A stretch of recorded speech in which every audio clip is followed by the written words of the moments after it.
Well, if you've been following Mike's car, I kind of left you on hold there for a minute. We had so much going on and just nobody to do anything.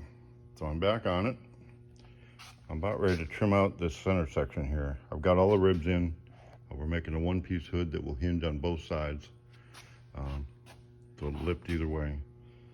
So I've made this metal 1/4-inch rod to go around so I can get that fitting around there and get a really clean line. This is kind of a rough hood. You can kind of see it's been around the block a few times. So I'm just going to trim this up, get that welded in, and that'll give me a way to kind of bend the front around that grill and make it line up really nice. All right, so I've got my hood trimmed out. Put a little masking tape on here so I don't mess up the grill. All I'm going to do is just tack that piece on there. Once I get it tacked on, I'll go ahead and pull it off and fully weld it. Went ahead and trimmed the hood so it fits just the inside of that. I'll put a metal piece into that. That was all missing. So I got it trimmed, I got it ground. Now I'm going to go tack it on. Probably before I tack it on though, test fit it one more time. Looks like I'm going to be able to make that work. Just give it a tack here, tack there, tack everywhere, bend it around. Should be good. So I've got the piece tacked on.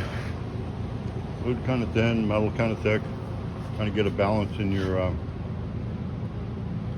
heat there. So I'm just going to weld this all the way around. Probably grind it and then turn it over and weld the backside too. I want this to be real solid, looking good. So got a good shape, got a good start. I can do some real serious bending after I get this thing welded on then. All right, well, it would have probably been a little bit prettier if I'd have had a welding hood. So I did that with closing my eyes.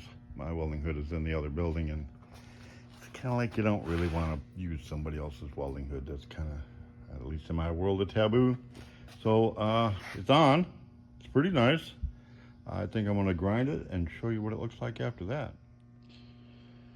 Well, that's pretty amazing what a grinder will do on a weld, but it wasn't that bad to start with. I definitely want to flip it over and weld the back side of it though. The sad part is, it's a Sunday night. I really should be home writing curriculum. I'm getting pretty excited about it. The group out there, there's a group out there that I'm really trying to impress, so I have a new mission in life. I want to impress the group. So if I can impress the group, I think I can impress educators.